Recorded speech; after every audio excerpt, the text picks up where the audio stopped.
बिस्मिल्लाहिर्रहमानिर्रहीम। अस्सलाम वालेकुम। प्रोग्राम रमज़ान करीम के साथ मैं हूं आपका मेज़बान यासिर खान। नाज़रीन, हम बात कर रहे हैं रमज़ान करीम में नबी करीम सल्लल्लाहु अलैहि वसल्लम की हयात तय्यबा के हवाले से, और आज का जो हमारा उन्वान है गुफ्तगू का, वो नबी करीम की हयात तय्यबा के जो मुख्तलिफ़ अदवार हैं, जो फेज़ेज़ हैं, उनके ऊपर हम बात कर रहे हैं। आज हमारे साथ गुफ्तगू करने के लिए और इन वाक़यात पर और इस मौजू के ऊपर रोशनी डालने के लिए मारूफ़ मज़हबी स्कॉलर और मुसन्निफ़ और उसके साथ ही मुंतज़िम आला हैं इस्लामिक रिसर्च फाउंडेशन ग्लोबल के इंजीनियर अब्दुल हकीम मलिक साहब। अब्दुल हकीम मलिक साहब, अगर बात की जाए नबी करीम के हयात तय्यबा के वाक़यात के हवाले से, तो जो हयात तय्यबा के जो मुख्तलिफ़ अदवार हैं, उनको कितनी जो है वो किस तरह तक़सीम किया गया है और वो कौन कौन से हैं, पहले ये बताइएगा और फिर उसके बाद जो है नेक्स्ट बात करते हैं। जी।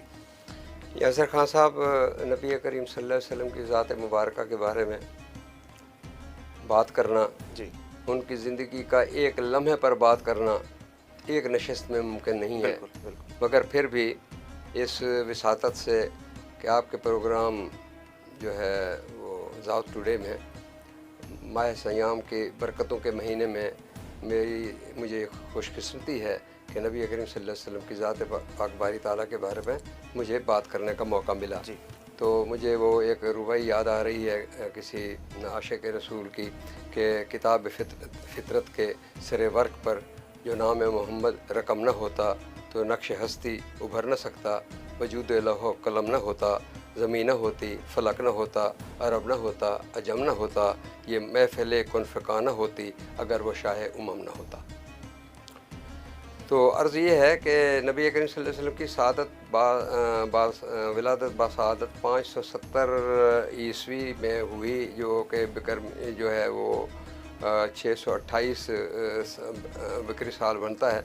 तो शुरू में ये 6 साल की उम्र में आपकी वालदा माजिदा का जो है इंतकाल हो गया। 8 साल की उम्र में आपके दादा हज़रत अब्दुल मुत्तलिब जो है वो जो सरदार कुरैश थे, जी, वो फौत हो गए। और 12 साल की उम्र में आपके चचा अबू तालिब जिन्होंने आपकी परवरिश की, वो एक दफ़ा शाम के तिजारती सफ़र पर आपको हमरा ले जाते थे। तो रास्ते में एक जो बहीरा नामी राहिब है, उसने देखा कि यूँ ही आप सफ़र करते हैं तो आपके साथ साथ बादल भी सफ़र करता है और बादल का साया उस बच्चे के सर के साथ चल रहा है। तो उन्होंने आपके चचा अबू तालिब से पूछा कि ये बच्चा कौन है, तो उन्होंने उसका तारुफ़ कराया। तो बहीरा राहिब ने कहा कि इसको आइंदा आप सफ़र पर साथ हमरा ना लाया करें, क्योंकि जो यहूदी हैं वो इनकी जान के दुश्मन पड़ जाएंगे और इनका सफ़र जो है वो ख़तरे से खाली नहीं होगा। तो गोया वो कुरान करीम की जो आयत है कि यहूदी और दूसरे यहूद निसारा तुम्हें ऐसे मोहम्मद सल्लल्लाहु अलैहि वसल्लम पहचानते हैं जैसे अपने बेटों को, मगर अपनी ज़िद के बायस ये हकीकत से इनकार कर रहे हैं, मगर इनके दिल मानते हैं।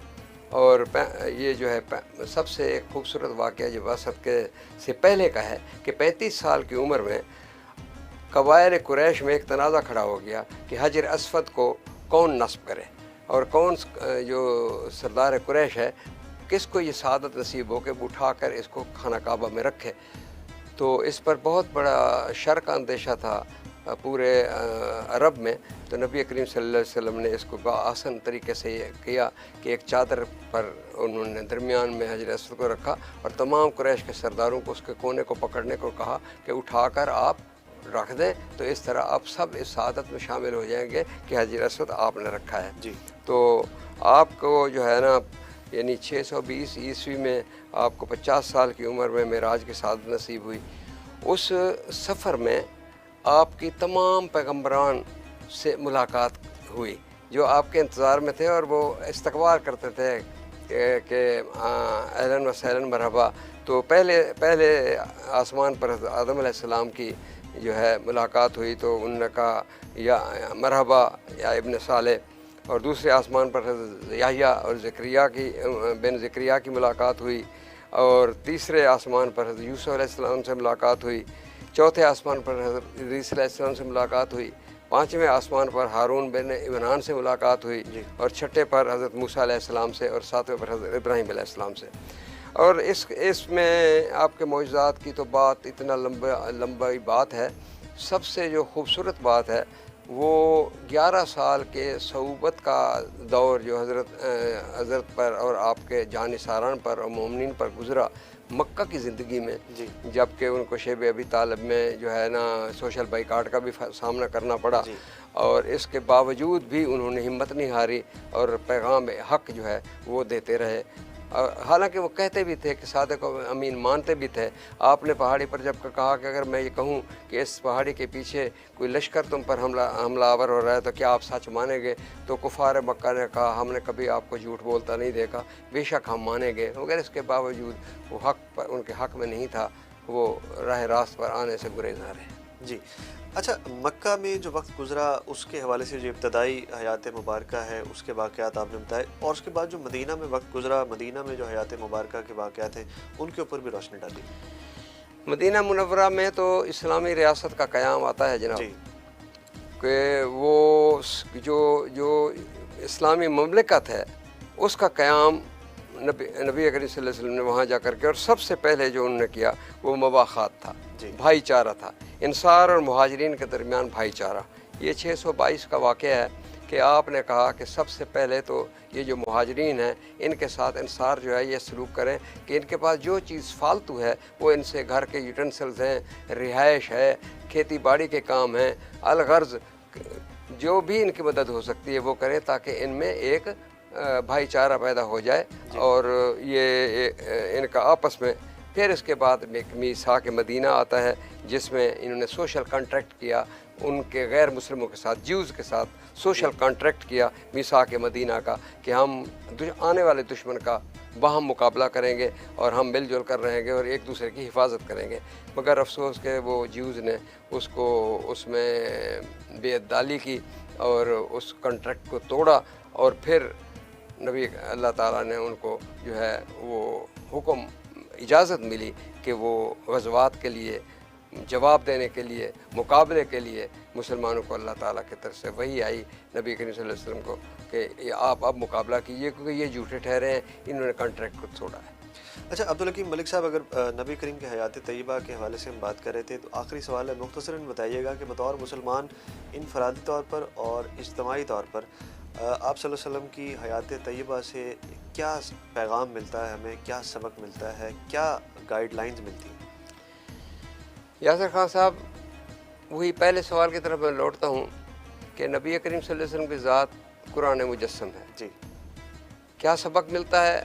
कुरान करीम को पढ़ने से हमें पता चल जाएगा कि आपने हमें क्या पैगाम दिया है, कि कौन सी किताब छोड़ी है, किस पर हमने अमल करना है, कौन किस बात पर हमने जल्दी करनी है, किस बात से रुकना है।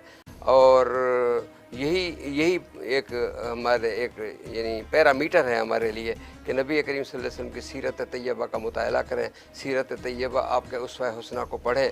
आपकी ज़िंदगी, जब हम कुरान शरीफ पढ़ते हैं तो जहाँ हम रुक जाते हैं कि हमें इसकी तफसील फर्दर चाहिए, तो फिर हमें हयात तैयबा के पर लौटना पड़ता है, क्योंकि वो कुरान शरीफ की वो बात, जैसे नमाज कायम करो तो नमाज काम करने का तो हुक्म आया है, मगर ये वज़ू का, ये क़याम का, ये रुकू का, ये सुजूद का, ये सब ये जो है ये सारा तरीका जो है ये हमें सीरत तैयबा से मिलता है, अस्वाए हुस्ना से मिलता है और नबी करीम सल्लल्लाहु अलैहि वसल्लम की ज़िंदगी से मिलता है। बहुत शुक्रिया अब्दुल हकीम मलिक साहब। हम बात कर रहे थे आज नबी करीम सल्लल्लाहु अलैहि वसल्लम की हयात तैयबा के हवाले से, और हयात तैयबा की जो मुख्तलिफ़ अदवार हैं उसके ऊपर मुख्तसरन अब्दुल हकीम मलिक साहब ने रोशनी डाली, और जो चीदा वाक़यात हैं और अहम वाक़यात हैं उनके ऊपर मुख्तसरन बयान किया, क्योंकि ये एक बहुत बड़ा मज़मून है, बहुत बड़ा टॉपिक है, इस पर कम वक्त में बात करना मुमकिन नहीं है, जितनी भी बात की जाए उतनी कम है।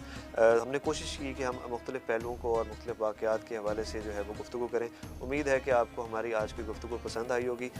कल आपके साथ एक नए उन्वान के साथ हाज़िर होंगे, तब तक के लिए इजाज़त दीजिए। अल्लाह हाफ़िज़।